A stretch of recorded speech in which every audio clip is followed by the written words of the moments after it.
Hi, this is Ben from Academic Skills. Thank you for tuning in again. Our second video will focus now on your oral presentation assignment for Art History 8022. There are 4 keys to a really good presentation: a clear message, a logical structure, good slide design, and effective delivery. And we'll be talking about each of these over the course of this video. When we say clear message, we mean the main theme or idea of your presentation. That doesn't mean your presentation is only about that one thing, but there should be some overarching theme or idea that binds the presentation together. Pause this video and have a look at the points on this slide. Do any of them make sense to you?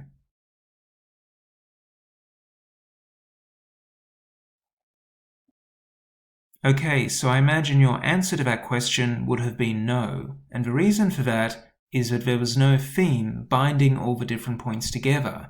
Now, however, we've added a theme to the slide. Flying a kite is fun, but there are certain things necessary to do it successfully. Once you have a theme, all the different points of the slide begin to make sense, as feeding and supporting that main theme. Once you have decided on a theme for your presentation, the next step is to figure out the structure of a presentation. And structure and your main message are intertwined. The message will dictate the structure of your presentation, and the structure will help to communicate that main message and advance that message. And this applies not only to oral presentations, but to any type of essay or assignment as well. In general, an oral presentation should look a little bit like this. At the top, you have an introduction, which tells the audience what you're going to talk about.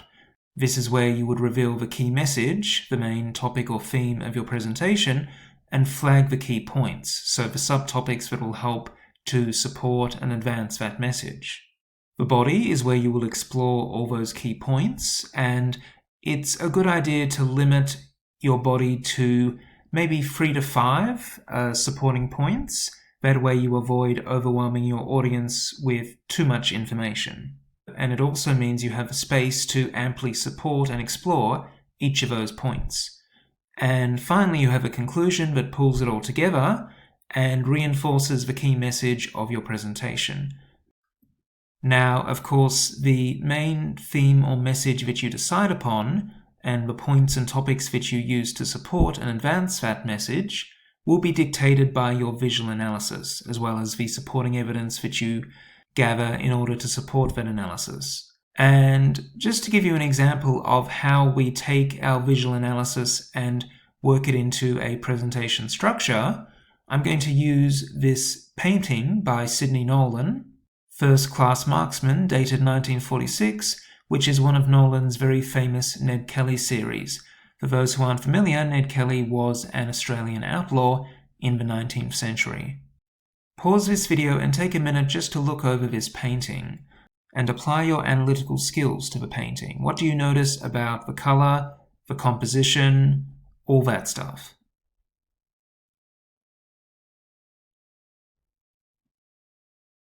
So you might have noticed some of these things about the painting in your own visual analysis. You'll notice that the figure of Kelly is quite blocky and hard, very simply rendered. He's all black, and Nolan conveys the iconic shape that we come to think of when we think of Kelly, which is Kelly in the helmet. You might also have made some notes about the landscape, that it's very earthy Australian bush colours. Lots of red earth, shades of green, blue-grey sky, and so on. And you might have noticed a contrast between the very flat image of Kelly and the linear perspective landscape. So those could be themes that you would build a presentation around, and those themes could fuel a message which would sound a little bit like this. First Class Marksman generates striking imagery through multiple points of contrast. Once you have your key message based on your visual analysis, you can start to develop the structure of your presentation.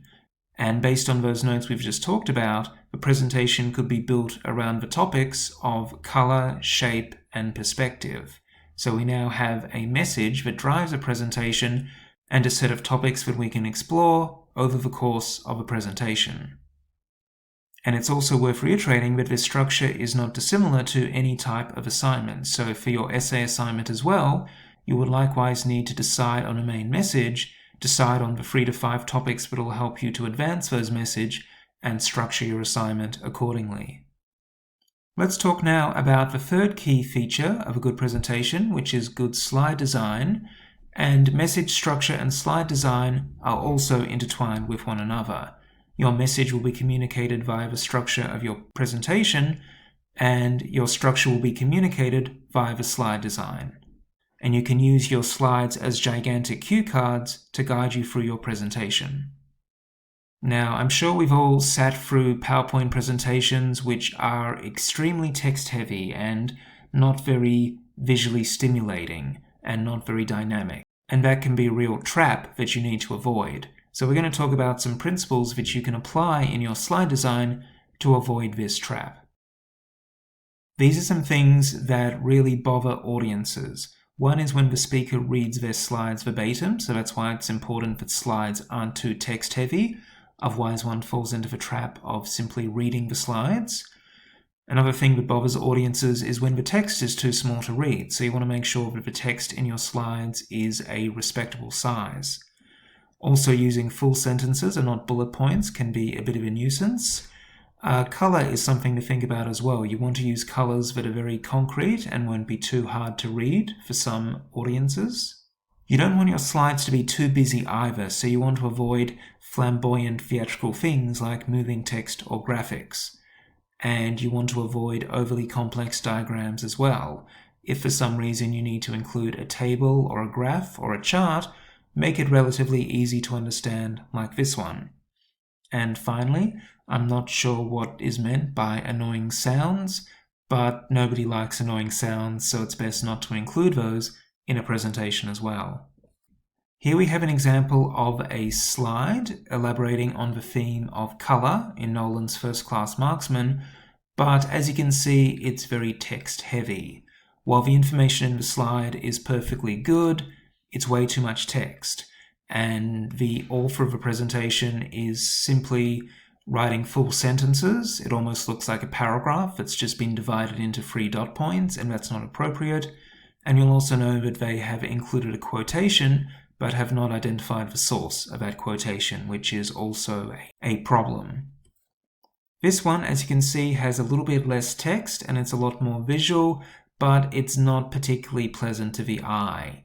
As you can see, they've made the Nolan picture quite large, and as a result, it's looking a little bit pixelated, which is never a good look. The choice of font color isn't great either. You can see that the font just disappears into the Australian outback colors, and so that's not appropriate either. So this is the opposite extreme to the slide we just looked at. It's too visual, and the text doesn't really match with the visual. This is what we might consider the ideal of a PowerPoint slide. We have a heading that clearly indicates the theme of a slide. We have a series of dot points that aren't too long, aren't too complex, and more or less avoid complete sentences. We have a reference to the information and a footnote at the bottom of the page pointing to the source. And finally, we have an image, but the image doesn't overwhelm, and you can see that it's been cropped to focus on the particular point of contrast that the presenter is discussing. And we've also included details about the artwork as well. So this is a sort of slide design you want to aim for in your presentation. And as students of art history and practicing artists yourself, you will know better than most that a picture is worth 1,000 words. And this picture of a lion definitely conjures all sorts of emotions, majesty, pride, all those sorts of things. So think about the images that you use and how they can enrich your presentation. And in case you're wondering how to reference in your presentation, you would use the standard referencing that you use in any essay assignment, which means if you need to reference a piece of text, you do so in the Chicago footnote style, and if you need to reference an image, you do so in the standard style, which involves citing the artist, title, year, medium, and so on. And for all your texts that are referenced, you would include a Chicago bibliography in the final slide of your presentation. Finally, let's talk a little bit about effective delivery. And this is really important. No matter how good your content is, no matter how good your slides are, if your delivery is not up to scratch, that can handicap and obscure your message.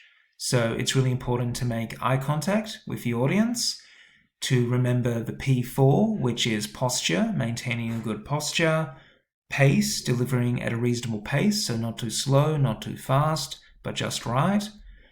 Projection, so making sure that you project clearly. And finally, practice. The more familiar you are with your presentation, the more easily the words will flow when it comes time to deliver it. It's important to do signposting at the beginning of your presentation. This is the sort of thing you would do in an introduction to an essay, and it applies to a presentation as well, but you would obviously need to do it verbally. So when you're setting up the background and context of your artwork, you might use phrases like, in this presentation I'll be discussing, this artwork was created in, as you can see the artwork depicts, so useful phrases to help orient the audience to your artwork. When it's time to deliver your key message, you want to be very explicit about this, and you can use a phrase like, based on my visual analysis, I believe that the artist sought to do XYZ. And it's also important to flag the key points of your presentation. So you could say something like, there are 3 parts to this presentation. Firstly, I do A. Secondly, I do B. And finally, I do C. And make sure you use signposting in the body of your presentation as well when you're introducing each new idea. Obviously, you can use headings in your slides to orient the audience when you're talking about a new topic, but you can also do this verbally through phrases like, I'd like to start by examining, the next feature I will discuss is, finally, I would like to explore. And when it comes to the end of your presentation, you want to line it up for the audience. So you might say, as shown throughout this presentation, to signal that you're wrapping up, and when you're delivering your final message, you would say, to conclude, this demonstrates, and so on. However, in a little bit of a twist, you guys will now be delivering online what was typically a face-to-face presentation, so it's important to think a little bit about delivering in an online context as well. First of all, everything that we've just discussed applies equally in an online presentation context. So key message, structure, slide design, P4, signposting, none of these things change. In addition, you need to think about how your camera is positioned. And I've included 2 images of myself on camera here, and you can see that neither of them are great. In one of them, the camera is looking up at me, and there's a teensy bit of double chin, not very flattering. There's a ceiling fan sticking out of the top of my head, so that's not a great composition. Similarly, the one on the right isn't all that good either. I've got bright light coming in through the window in the background, which is creating a shadow silhouette effect, so my features are not very clear to the audience. So make sure that your camera is positioned in such a way that you are central, that you are well lit, and you are surrounded by clean, undistracting space. In addition, the camera is now a surrogate for your audience, so you do want to make sure that you're making eye contact with the camera. Don't stare off screen or at notes while you're presenting. Also, if you're not going to be on camera, don't be tempted to read a script. The listener can still distinguish between reading and presenting. In PowerPoint, there is an option to present using what's known as Preventer View, where you have your slide on one side of a screen, which the audience can see, and your notes on the other side of a screen. But I would definitely recommend experimenting first to see if this function works in Zoom or Skype or whatever format you're using to present. One thing you might like to do with other students in the class is just form groups and do little practice runs ahead of the main presentation. So practice using the PowerPoint on Zoom or Skype, figure out all the kinks in the system and how to work around them so that you're well prepared on the day and don't encounter any technical issues. An alternative to making notes at the bottom of your PowerPoint slides, if you want to completely avoid that potential can of worms, is simply to make post-it notes or make notes on poster paper and position it behind your computer. Ultimately, it is important to convey confidence when you're presenting, and as I said earlier, a good way to be confident is to be familiar with your material. So the more you practice, the more you rehearse, the more easily the words will come to you when you're actually delivering it to an audience. So make sure you really know the material, and as I just said, if you can practice presenting on the particular online software you're using, that's a really good thing to do in order to troubleshoot any tech issues and make sure that it all goes smoothly on the day. Thank you all for listening to these 2 videos, and if you have any questions, please don't hesitate to email me at benjamin.koyman@anu.edu.au. Just put ARTH8022 in the subject of your email so I know that you're asking specifically about this course. And just so you know, even though campus is closed, Academic Skills is very much in business still. So if you would like to make an appointment to discuss any upcoming assignments or study strategies, how to deliver a good oral presentation, or how to do Chicago referencing, or any of these things, please don't hesitate to make a time with us by visiting our website. And finally, because this is a good oral presentation, I am ending with my references. Thank you very much for listening and have a great day.